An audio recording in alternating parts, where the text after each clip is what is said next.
नमस्कार किसान भाइयों, स्वागत है आप सभी का फार्मर द जर्नलिस्ट के यूट्यूब चैनल पर। मैं अविनाश यादव आज एक विशेष टॉपिक पे चर्चा करूंगा। आज का हमारा टॉपिक है कि बेल के औषधीय गुण क्या हैं। आप देख रहे हैं हमारे पीछे जो पौधा है, बेल का पौधा है। बेल का पौधा जो होता है ये बहुत ही लाभकारी होता है। इसका जो फल होता है इसको तमाम प्रकार के रोगों के उपचार करने के लिए किया जाता है।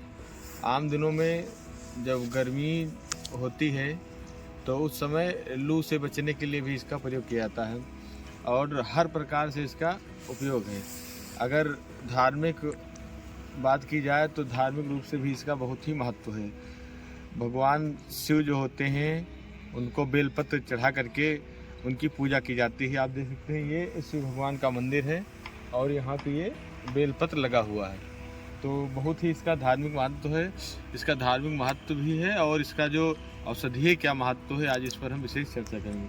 आप देख सकते हैं बहुत बड़ा पौधा तो नहीं है, पर इसकी जो पत्तियां होती हैं एक में ही आपस में गुच्छेदार होकर बनी रहती हैं।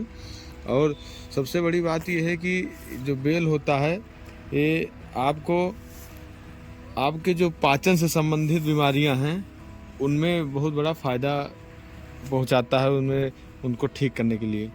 सबसे बड़ी बात यह है कि जो बेल होते हैं इसमें तमाम प्रकार के विटामिन और पोषक तत्वों की भरमार होती है।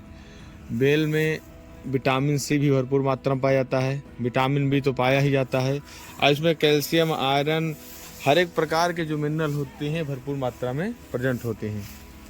और अगर बेल के औषधीय गुण की बात की जाए तो सबसे पहले मैं आपको बताऊंगा औषधीय गुण से पहले मैं आपको ये बताना चाहूँगा कि आप इसका सेवन किस प्रकार कर सकते हैं, क्योंकि मैं आपको बता दूं कि इसका औषधीय गुण ये है और आपको सेवन करने का तरीका पता ना हो तो इससे आप क्या फ़ायदा पाएंगे।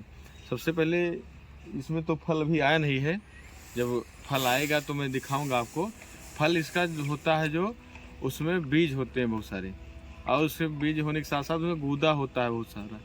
तो जो बेल का गूदा होता है उसको निकाल करके और उसका शरबत बना करके पिया जाता है।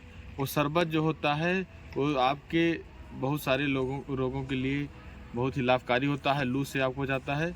और दूसरी बात है उसके बीज को निकाल करके तब उसका शरबत बनाया जाता है। तो कभी कभी आप देखते होंगे कि उसका जो गूदा होता है उसको सुखाने के बाद में उसका चूर्ण बना लिया जाता है और उसका चूर्ण बना करके उसको बाद में भी सेवन किया जाता है। तो इस प्रकार आप इसका सेवन कर सकते हैं। आप देख सकते हैं इतने छोटे से पौधे में इतनी अच्छी पत्तियां आई हैं। इतने कम उम्र में किसी पौधे में आप इतनी अच्छी पत्तियां नहीं देखे होंगे। तो बेल के सेवन का तरीका तो हो गया, अब इससे फ़ायदा क्या क्या है।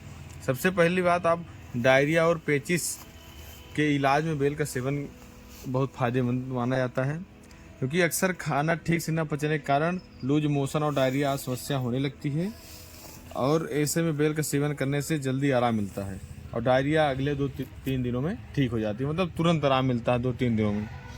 या आपको बार बार सोच जाने की समस्या हो तभी आप इसका सेवन कर सकते हैं और खून साफ करने में मदद करता है। सबसे बड़ी बात यह है कि लू से बचाने में बेल बहुत फ़ायदेमंद है। उस समय जब गर्मी में लू चलती है तो लोग जब आते जाते हैं कहीं बाहर, लू न लग जाए इससे बचने के लिए बेल बहुत ही फ़ायदेमंद है। और किडनी की समस्या हुआ, लीवर की समस्या हुआ, स्कर्वी हो, कान में दर्द हो, इस प्रकार से, या कब्ज बनता हो आपको, या हर एक प्रकार की जितनी बीमारियां होती हैं, हर प्रकार की बीमारी में ये बहुत बड़ा आपका फ़ायदेमंद होता है। अगर ये बेल का सेवन आपके लिए फ़ायदा नहीं करेगा तो नुकसान भी नहीं करेगा। तो इस प्रकार आप बेल का सेवन कर उसके औषधीय गुणों से परिचित हों, क्योंकि जानकारी के अभाव में बहुत सारी औषधीय जानकारी नहीं होती हमारे पास। तो बहुत सारे जड़ी बूटी वाले पौधे हमारे आसपास भी होती हैं, तो जानकारी के अभाव में हम उनका सेवन ना करके कहीं जानकारी ही नहीं होती तो सेवन क्या करेंगे। तो हमारा प्रयास ये है कि जो आपके आसपास इस प्रकार के पेड़ पौधे मिलें जिनका वो औषधीय महत्व हो उनको आपको बताएं और आप उसका सही प्रकार से उपयोग करें। तो ये जानकारी आपको कैसी लगी कमेंट के माध्यम से जरूर बताएं और ये जानकारी अपने मित्रों के साथ जरूर शेयर करें, जिससे वो भी इसका फ़ायदा ले सकें।